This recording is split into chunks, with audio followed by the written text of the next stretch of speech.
오늘도 예수님은 우리와 동행하시는 줄 믿습니다. 아멘. 날마다 이 새날을 주신 것이 너무나도 감사해요. 네.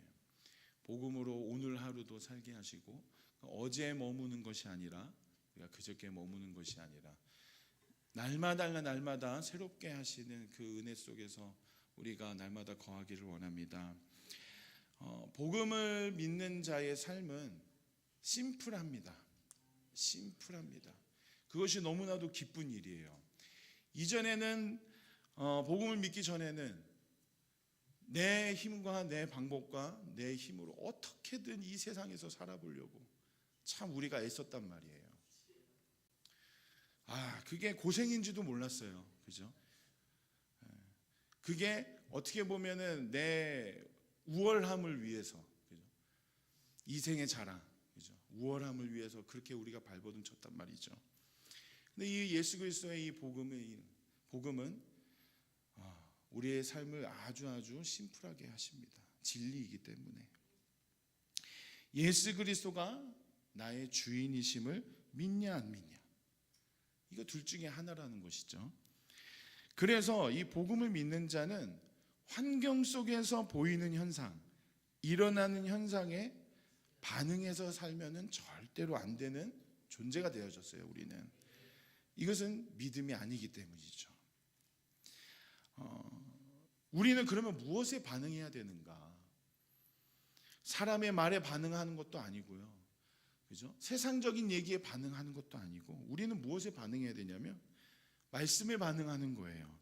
아멘함으로 말씀이 내 삶 가운데 이루어지는 것, 이것에 우리가 반응해야 되고 성령에 반응해야 되고 주인이신 예수 그리스도께 반응하는 것이 믿음의 자세, 믿음의 태도인 것입니다. 이것이 우리들의 삶의 태도예요. 수요 예배 때도 말씀하셨지만 우리의 가치관이라는 것이에요. 말씀을 보고 듣고 말하는 것, 날마다 말씀을 보고 듣고 말하는 것. 우리 국민학교 얘기가 나올 뻔했는데 저는 국민학교 세대입니다. 네, 초등학교 세대가 아니라 국민학교 세대예요. 초등학교에 가면은 가장 먼저 배우는 것이 국어를 배울 때 읽고 쓰고 말하는 거 배우잖아요. 그게 되게 중요하단 말이죠. 매일의 삶 속에서 아이들이 읽고 쓰고 말하는 것들을 세상 속에서 참 너무나도 많이 해요. 세상의 것들을 말하고 친구들을 통해서 또 세상의 문화들을 익히고 학교에서, 친구들 속에서, 그리고 핸드폰 속에서. 우리가 복음을 믿기 전에 이 삶들이 날마다 이루어졌다는 것이죠. 그러니까 가치관들이 세상으로 꽉 차져 있어요. 세상으로. 말씀을 보고 듣고 말해야 되는데 이게 습관이 안 되어져 있다는 거죠. 어렸을 때부터 세상을 말하고 세상을 듣고 세상을 추구하고 살았기 때문에, 그러니까 이 가치관이 바뀌어지려면은 우리가 매일 말씀을 보고 듣고 말하는 것이, 읽고 쓰고 말하는 것이 되면 되는 거예요. 근데 우리의 삶이 이 복음을 통해서 가치관이 바뀌어졌다는 것은 복음에 참여하기 위해서인 거예요. 복음에 참여하기 위해서. 그러니까 오늘의 주제의 말씀은 복음에 참여하라입니다. 우리는 이 세상에 너무 많은 것들을 보고 듣고 말해왔어요. 매일, 그리고 수년간 마귀 것들을 보고 듣고 말해왔다는 것이죠. 그리고 그렇게 살았어요. 그 가치관이, 내 가치관이 이 마귀였다는 것이 복음을 통해서 드러난 거예요. 그러나 지금은 복음으로 예수 그리스도가 나의 주인이 되셨다는 것은 말씀이 내 가치관이라는 것이에요. 매일 말씀을 보고 듣고 말하고 또한 이 공동체 안에서 서로 피차 권면하는 거예요. 그럴 때에 예수가 주인이시고 예수가 나의 이 교회의 머리이신 것이 드러나게 되는 것이죠.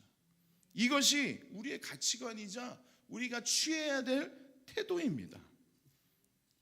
환경 속에서, 일어나는 상황 속에서 죄가 눈앞에 있을지라도 모든 상황에서 취해야 할 태도. 골로새서 3장 16절에 보면요, 그리스도의 말씀이 너희 속에 풍성히 거하여 모든 지혜로 피차 가르치며 권면하며 시와 찬미와 신령한 노래로 부르며 마음에 감사함으로 하나님을 찬양하고. 그리스도의 말씀이 풍성해지잖아요. 그러면 시와 찬미와 신령한 노래로 하나님께 감사함으로 찬양하게 돼 있어요.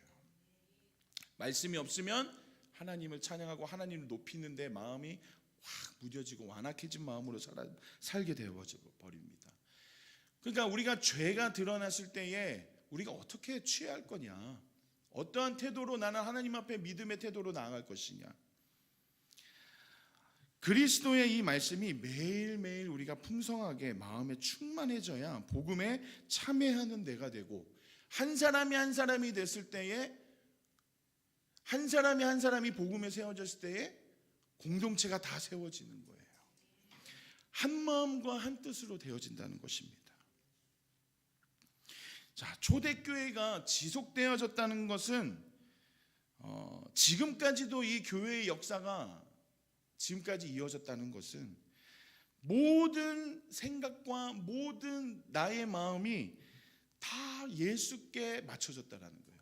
예수가 주인이시고 예수가 죽으셨다가 부활하셨다, 이것만 전한 거예요. 이거 전했기 때문에 이 교회가 이 역사, 교회의 역사를 보면은 우리가 태어나지도 세대가 바뀌는 이 상황 속에서 수많은 시간 속에서도 하나님은 계속 역사하시고 인도하셨다는 것이 역사로 드러났는데, 사실로 드러났는데, 그 근본의 이유는 뭐냐?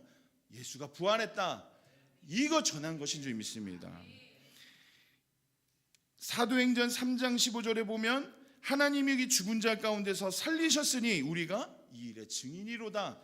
이 증인된 삶이 확고하고 확신하고 매일의 삶 가운데서 보고 듣고 말하는 것이 되면은 이 공동체가 한 마음과 한 뜻으로 예수와 함께 동행하는 이 교회가 되는 줄 믿습니다. 초대교회 성도들에게도 우리와 똑같이, 아니 우리보다 더 심했을 거예요. 핍박과 박해를 받는 환경, 그 속에서 예수 그리스도의 부활하심을 증거했다는 것이죠. 그런 상황에서도 믿는 자들이 더 왕성해지고, 그런 중에서도 교회의 공동체를 한 마음과 한 뜻으로 힘써 지켰다는 것이에요. 그런 박해와 핍박이 있을지라도, 고문이 있을지라도, 지하 교회에서, 카타콤에서 그 지하에 빛도 없는 상황 속에서 예수를, 부활을 날마다 사모함으로 살았다는 것이에요. 완전히 삶을 뒤바꿔져 버린 것이죠, 믿는 자들이. 심지어는 지도층에 있는 자들도, 부자들도, 예수를 주인으로 믿는 자들도 다 하나님 앞에서 굴복되어지니까, 주인이 바뀌어져 버리니까 지하 교회에서 하나님을 예배하고 하나님을 쫓고 하나님의 말씀을 사모하고 공동체가 하나 되는 것에 내 재산을 내어드리는 것조차 하나도 아끼지 않고 한 마음과 한 뜻으로 샀다는 것은 삶 전체가 변화됐다는 것이거든요. 그것이 부활의 능력인 줄 믿습니다. 그래서 환경이 아무리 내 생명을 위협하더라도 예수가 부활하셨다는 사실을 버리지 않아야 되는 줄 믿습니다. 여러분, 예수 그리스도가 부활하신 후에 예수를 나의 주인으로 믿는 자들이 계속 생겨난 거 아십니까? 그죠? 계속 불어났어요. 로마에서 이 예수 믿는 자들을 어떻게든 끊어버리려고, 대를 끊어버리려고 이 핍박과 박해를 해도 사실이니까 이게 믿는 자들이 계속 더해지는 거예요. 그 복음이 지금 여기까지 왔다라는 것이죠. 이 역사가 지금까지도 진행 중이다라는 것이 저는 너무나도 놀라운 거예요. 너무나도. 어제 연진 형제와 이 3시간 동안 복음을 나누고 간증하고 막 이렇게 했었는데, 야, 너하고 나하고 지금 이렇게 앉아서 3시간 동안 복음을 얘기하고 하는 게 너무 이거는 능력 아니냐, 너무 이건 신기한 거 아니냐. 그러면서 작년에 자기는 이런 상황이 될 거라고 여기에 와서 이렇게 뭐 전도사님하고 이렇게 얘기하는 것도 그렇고, 그리고 지금 새로운 사업장에 하는 것도 그렇고, 이 모든 상황이 자기는 너무도 놀랍고 기적이다라고 이렇게 고백을 하는데, 그건 저 역시도 마찬가지거든요. 제가 뭐 잘나서 뭐 그런 것도 전혀 아니고, 똑같이 나도 죄인이었고 하나님 앞에서 나는 괴수였고, 결국에는 연진이하고 저하고 고백했던 것 중에 하나는, 이제는 내 능력으로는 살 수가 없다. 모든 상황과 환경 속에서 내 힘으로 내가 뭐 말을 해가지고 바꾸려고 하고 이런 거 다 쓰잘데기 없는 거다. 기도밖에 없더라. 기도밖에. 저와 여러분이 이 자리에 앉아서 복음을 듣고 복음으로 살아내는 것도 기적인데 전 세계에서 이게 동시다발적으로 일어나고 있다는 거예요. 우리들만 믿는 거, 우리들만 이렇게 하는 게 아니라 전 세계적으로 예수의 영이 성령께서 운행하시니까 예수를 주라 시인하는 자들이 곳곳에서 일어나고 있다는 것이에요. 이걸 어떻게 사람의 말로 이걸 설명할 수 있겠습니까? 정말 놀라운 것이에요. 복음의 이 능력은 예수 그리스도를 믿는 역사가 계속적으로 지금도 일어나고 있다. 우리 공동체에서도 부흥이 일어나고 있다. 예수 그리스도가 부활하셔서 살아계시다는 것을 믿을 수밖에 없는 역사적 사실이에요. 이게 사람이 변하는 것이 이게 정말 참 어렵거든요. 이게 사람의 이거 가르치려고 해도 안 바뀌어요. 저도 많이 해봤어요. 학원을 운영하면서 참 많이 해봤는데 이게 안 바뀌더라 이거예요. 근데 복음이면 바뀌더라 이거예요. 아, 내가 바뀌었으면은 와, 저 사람도 바뀌겠네? 안 바뀔 것 같던 사람이 바뀌네? 이것을 경험하면은 전도가 절로 되는 거예요. 최고의 것을 갖고 있기 때문에 우리는 최고의 것을 전할 수밖에 없다라는 것이죠. 같은 말을 하고, 부부가 같은 말을 하고, 지체와 지체가 같은 말을 하고, 자녀와 부모가 같은 말, 예수가 죽으시고 부활하셔서 나의 주인이 되셨다라는 것을 같은 말을 하고, 이건 엄청난 기쁨이에요. 생각과 마음이 같아요. 그럼 너무나도 기쁘거든요. 이게 부활의 능력이 진짜 실제인 줄 믿습니다. 실제인 줄 믿습니다. 전에 그 부활이라는 영화를 제가 좀 본 적이 있어요. 여러분도 아마 보셨을 거라 또 생각이 드는데, 그 영화를 잠깐 말씀드리면은, 예수를 십자가에 못 박은 그 로마 빌라도의 오른팔 장군인 로마 군인이 나와요. 그 군인이 어떤 사람을 만나서 간증하면서 이제 얘기가 시작이 되죠. 근데 이제 십자가에서 죽은 예수가 그 군인이 직접 죽은 그 얼굴을 보는 장면도 나오고, 근데 실제적으로 직접 눈앞에서 부하가 창을 찌른 것도 보고 다 봤어요. 예수가 죽은 걸 확인했어요. 그리고 예수를 무덤에 안치시킨 것까지 다 보고 직접 했어요. 근데 이제 소식이 들려오는 것 중에 하나가 뭐냐면, 예수가 부활했다라는 소식이 막 들려오기 시작하는 거죠. 그러니까 이 빌라도가 이 군인에게 시켜요. 진짜냐 가짜냐 조사해봐라. 그래서 이 군인이 예수가 부활했다는 소식을 전하는 자, 말하는 자들을 다 잡아다가 조사하고 신문하고 다 해요.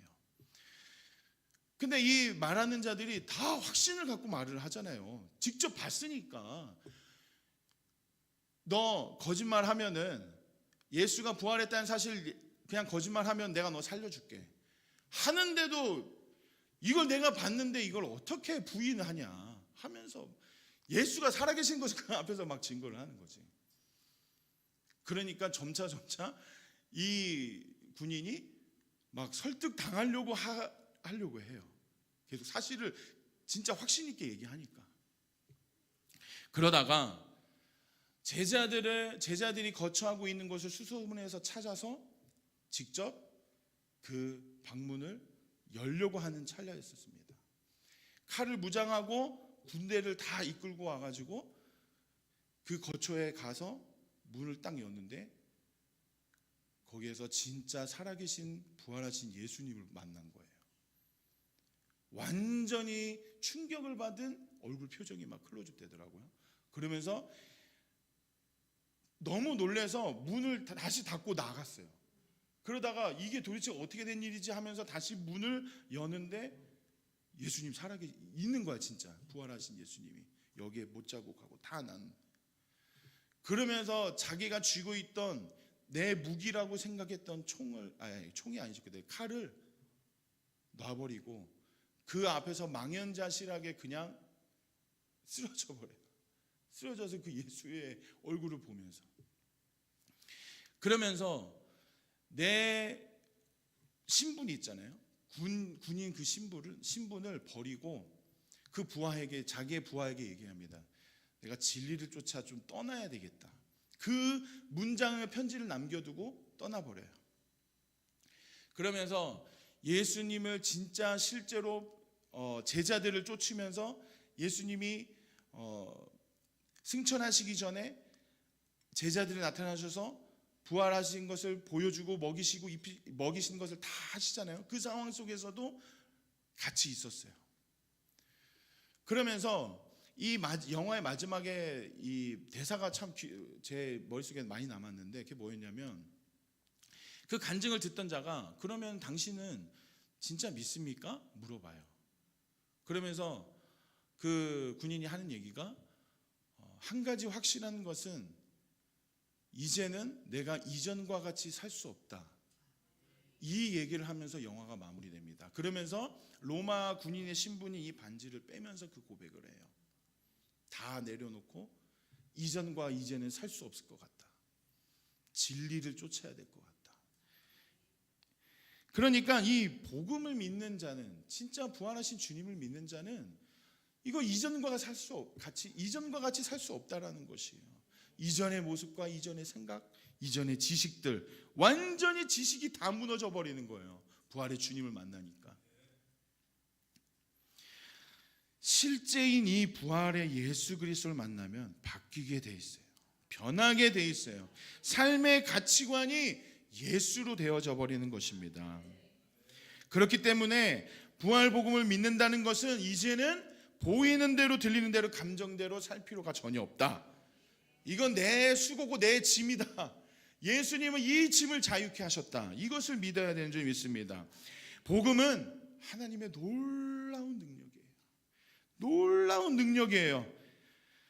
확실한 믿을 만한 증거를 온 세상에 보이신 거예요. 이거 믿어라. 이거 믿으면은 나와 영원히 동행한다. 죄에서 자유케 된다. 확실한 것을 딱 못 박으시고 이거 봐라.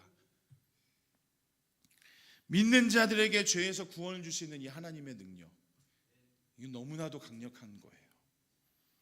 죄인들을 다 품으시고 죄를 사하셔서 영원히 동행하시는 하나님의 능력, 그것을 세상 곳곳에, 세계 곳곳에서 하나님이 그렇게 하나님의 능력으로 예수를 주라 시인케 하시는 능력, 이거는 사람의 힘이 아닙니다. 사람의 힘, 하나님이십니다. 죄에서 자유케 된다는 것이 얼마나 이 핵심을 찌르는 하나님의 능력인지, 네? 날로 날로 성령을 통해서 이 복음이 선명해지기를 원합니다. 고린도전서 9장 14절과 그리고 23절을 제가 읽어드릴 텐데요. 14절에 이와 같이 주께서도 복음을 전하는 자들이 복음으로 말미암아 살리라 명하셨느니라. 23절에 내가 복음을 위하여 모든 것을 행함은 복음에 참여하고자 함이라. 복음으로 살잖아요. 그러면 선명해지는 것이 뭐냐면은 절대자시라는 거, 주권자이시라는 거, 전능자라시는 것이 너무나도 선명해져요. 이제는 그렇기 때문에 이제는 더 이상 내 눈에 보이는 게 커 보이는 게 아니라 그 문제보다 더 크신 하나님을 보게 되는 거예요. 그래서 죄가 내 눈앞에서 판치고 있을 때에도 죄의 말을 입 밖에도 꺼내지 않는 거예요. 죄를 뿌리고 다니지 않게 돼요. 감히 내가 하나님 앞에 사는 존재가 됐는데 이 상황 속에서 아무리 자녀가 혹은 내 부모님이 혹은 내 지체들이 막 그리고 환경 속에서도 막 죄가 드러나고 내가 원하는 되지 않아도 이 말 함부로 말하지 않는다는 것이죠. 왜냐? 그 문제보다 하나님을 믿기 때문에. 하나님이 진짜 나의 주인이시고 나의 삶을 인도하시고 있다라는 나의 아버지이심을 믿기 때문에 이 말, 세상의 말 안 하는 거예요.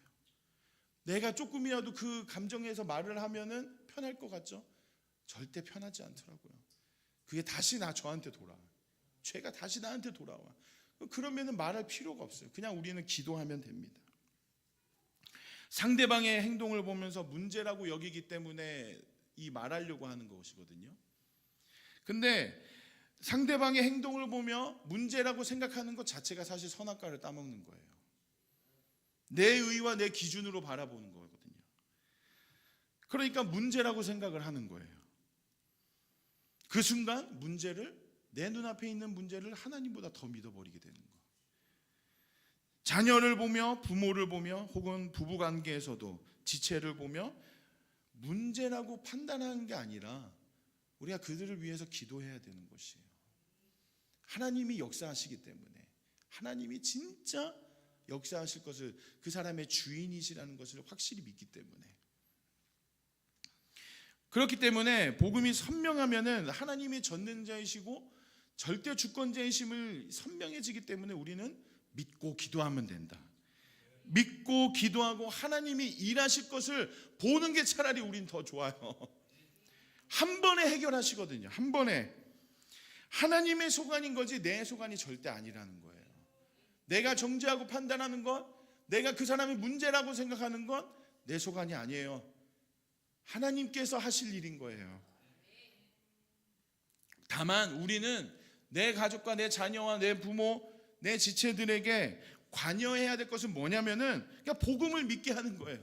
복음을 듣고 말하고 전하는 것, 그것만 하면 되는 것인 줄 믿습니다.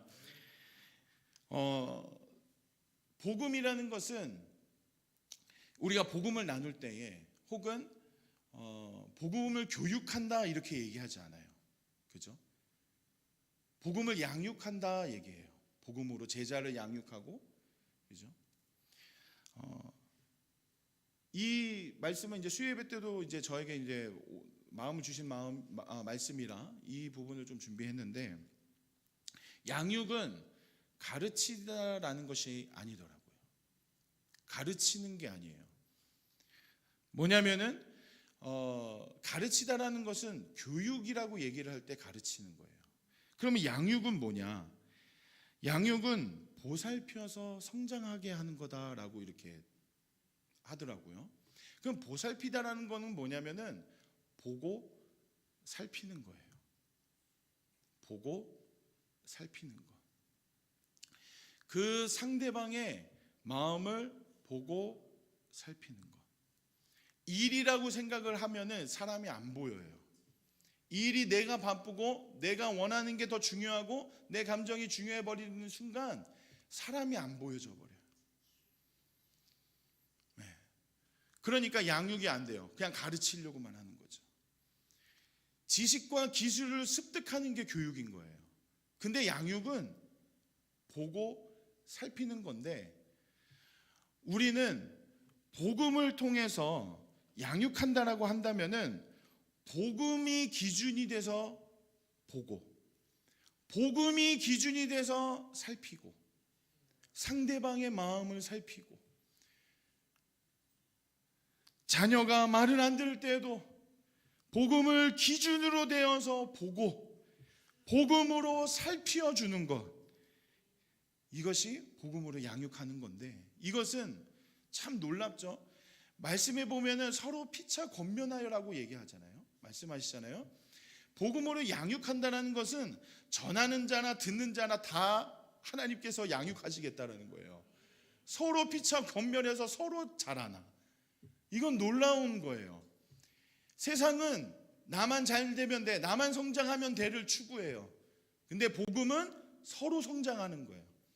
서로 보고 살피고 복음을 전해서 예수가 그리스도시라는 것, 예수가 부활하셔서 너의 주인이시다라는 것을 전하는 것, 그것이 양육이라는 것이죠. 에베소서 5장 29절에서 30절에 보면은 누구든지 언제든지 제 육체를 미워하지 않고 오직 양육하여 보호하기를 그리스도께서 교회를 보양함과 같이 하나니 우리는 그 몸의 지체임이니라. 그리스도께서 교회를 보양함같이, 이 보양이라는 말이 보살핀다라는 거예요.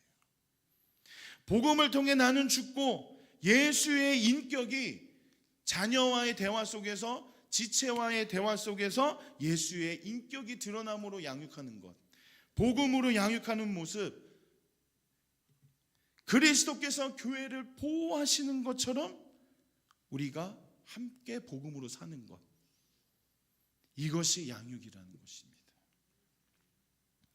모든 가정에서 복음으로 양육되어지는 일이 이 부모 세대부터 이루어져야 되는 줄 믿습니다. 이것이 다음 세대로 그대로 흘러가요. 그대로. 어제 연진이하고도 대화 중에 연진이가 간증한 것 중에 다음 세대들을 위해서 막 중보하고 기도했었잖아요. 막 자기의 이 다음 세대들을 위해서 기도하지 않고 마음이 하나도 없었다는 것에 대해서 막 회개하고 막 그랬다고 하더라고요. 연진아, 우리가 나중에 이제 자녀가 생기고 하면은 지금 10대들이 우리 자녀의 윗세대야. 기도해야 돼. 그랬죠. 한 몸이니까 진짜 기도해야 된다. 이 믿음이라는 것이 전수되어지는데 부모 세대가 잘 복음으로 살아 있으면은 그거 보고 그대로 배우는 거. 출애굽하고 나서 광야를 거쳐서 가나안 땅에 들어갈 때 이전 세대들이 다 죽고 이 새로운 세대들이 이제 들어가는데 그 속에서 무엇을 하나님이 원하시냐면은 하나님의 이 말씀을 진짜 가르쳐 지키게 하라, 이것을 명하셨다는 거죠. 그 이유가 있는 거예요.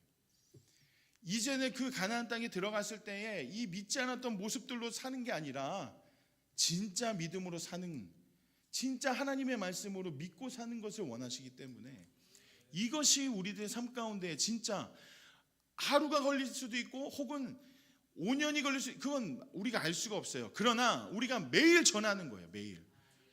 그러면 그게 능력입니다. 그게 하나님은 완벽함을 추구하는 것이 아니라 온전한 것, 하나님께 붙어 있을 때 우리는 온전해지거든요. 그러면은 우리들의 능력은 뭐냐? 우리들이 진짜 믿음으로 추구해야 하는 것, 이 모습, 이 태도는 뭐냐? 날마다 주와 함께 동행하는 게 우리들의 능력이에요. 그것이 선명하면은 삶에서 하나님께서 역사하시는 것입니다. 변화시키세요. 삶을 변화시키세요. 그러면은 그 다음 세대들이 보는 거예요. 아, 부모님이 진짜 하나님이 살아계신 것을 믿고 살고 있구나. 배우게 돼요. 알게 돼요. 나와 진짜 동행하시는구나. 위기 상황에서 복음을 믿게 돼요. 이 일들이 저절로 이루어진다는 것입니다. 우리들의 힘과 능력과 방법, 뭐 세상의 좋은 얘기들 이것 아니라 예수가 부활하셨다, 진리를 말할 때에 그 역사가 일어나는 줄 믿습니다. 예수님의 인격은요, 사랑이에요. 예수님이 공생애 때 제자들의 믿음 없는 모습을 보면서 사랑하셨나요? 믿음 없는 모습 보면서 했으면은 살아날 자가 아무도 없을 것 같아요. 근데 믿음 없는 모습마저도 그냥 그 존재 자체를 사랑하셨어요. 예수님은 그저 제자들의 존재 자체만으로도 끝까지 사랑하셨어요. 끝까지. 요한복음 13장 1절에 보면요, 유월절 전에 예수께서 자기가 세상을 떠나 아버지께로 돌아가실 때가 이른 줄 아시고 세상에 있는 자기 사람들, 제자들을 사랑하시되 끝까지 사랑하시니라. 끝까지. 그리고 15절에 이 13장에 보면은 예수님이 제자들의 발을 씻기는 장면이 나오거든요. 그러면서 15절에 내가 너희에게 행한 것 같이 너희도 행하게 하여 본을 보였노라. 그러면서 너희들 서로 발을 씻겨라. 서로 사랑해라. 이 말씀을 하시거든요. 그래서 13장 34절과 35절을 보면 새 계명을 너희에게 주노니 서로 사랑하라. 내가 너희를 사랑한 것 같이 너희도 서로 사랑하라. 너희가 서로 사랑하면 이로써 모든 사람이 너희가 내 제자인 줄 압니다. 다른 방법으로 아닙니다. 우리가 서로 양육하고 복음으로 살아내고 서로 사랑하고 지체들이 한 마음과 한 뜻으로 예수 그리스도의 이 부활의 복음을 믿음으로 서로 사랑하면 세상을 품게 돼요. 그때부터.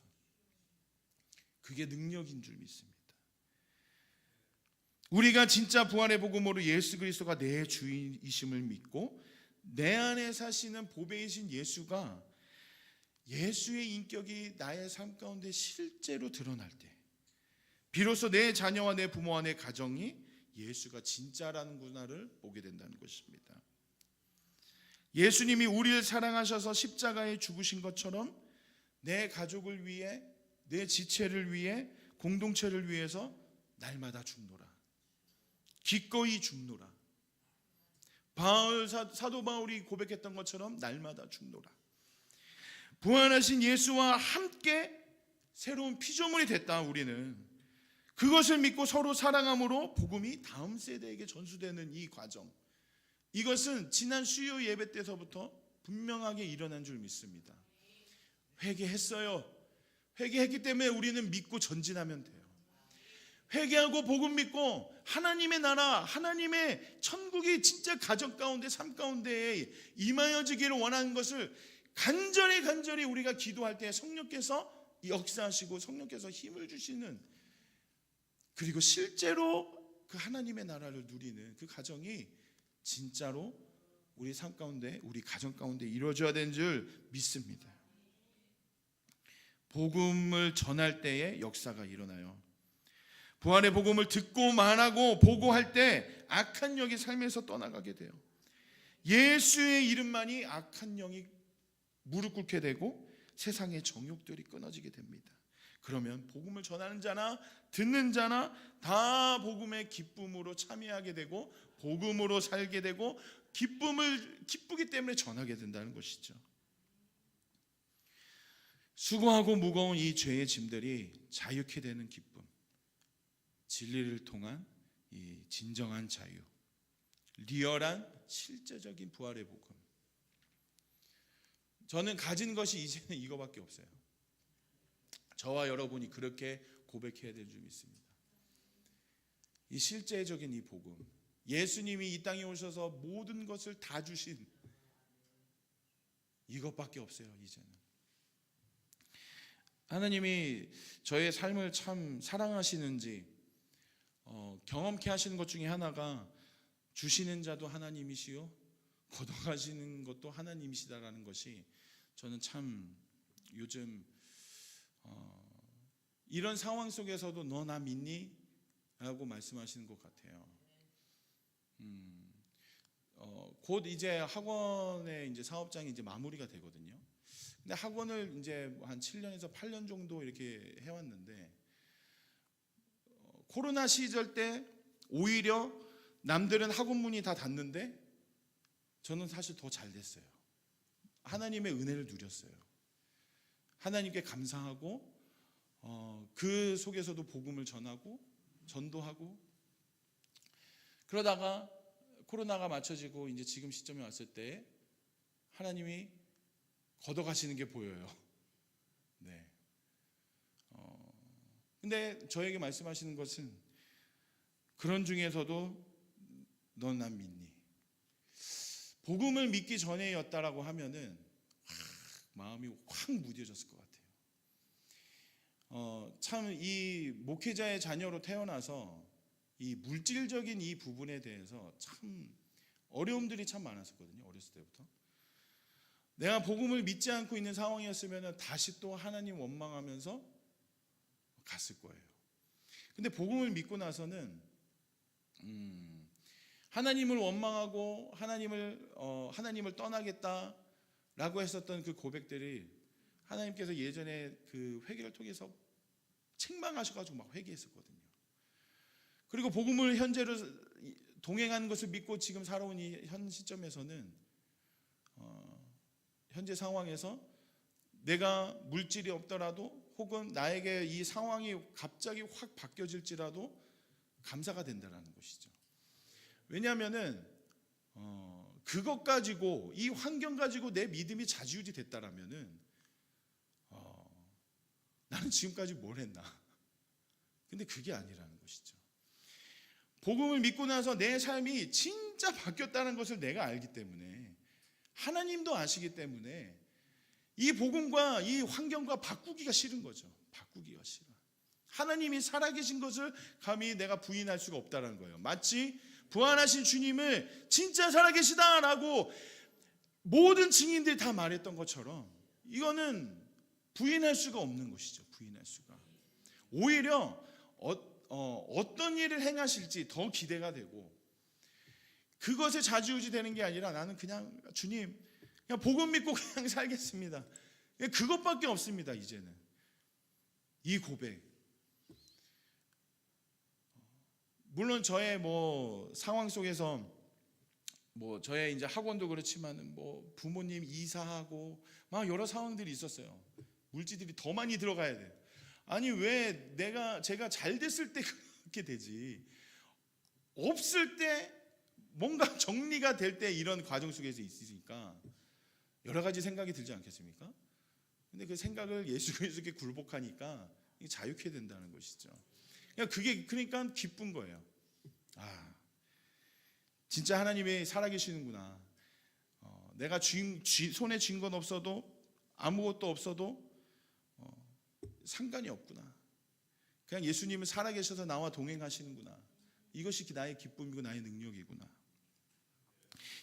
그러니까 이 죄에 대해서 자유케 되는, 이 죄가 건드릴 수 없는 자유함, 세상이 건드릴 수 없는 자유함, 진리를 통한 이 죄에 대해서 자유케 되는 것, 이 기쁨, 이 실제의 기쁨, 이 복음의 이 기쁜 소식이 나의 가정에는 있는가? 나의 자녀들에게는 있는가? 혹은 나의 공동체에는 충만한가? 나는 가정에서, 나는 공동체에서 낙심하게 하는 자인가? 부활의 복음이 실제임을 전하는 자인가? 아까 고린도전서 9장 14절과 23절을 제가 다시 읽어드릴 텐데요. 이와 같이 주께서도 복음을 전하는 자들이 복음으로 말미암아 살리라 명하셨느니라. 내가 복음을 위하여 모든 것을 행함은 복음에 참여하기 위함이라.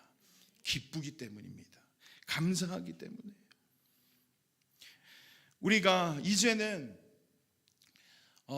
쳇바퀴 도는 신앙이 아니라 진짜 표대를 향하여 전력 질주하는 이 교회가 되기를 선포된 줄 믿습니다.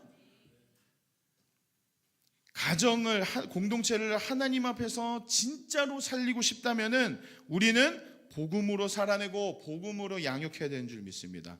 복음으로 서로 보고 서로 돌아보고 서로 사랑하고 복음을 서로 말함으로써 예수가 드러나는 것, 예수가 하나님이시라는 것 드러나는 것, 이것만이 우리들의 할 일인 줄 믿습니다.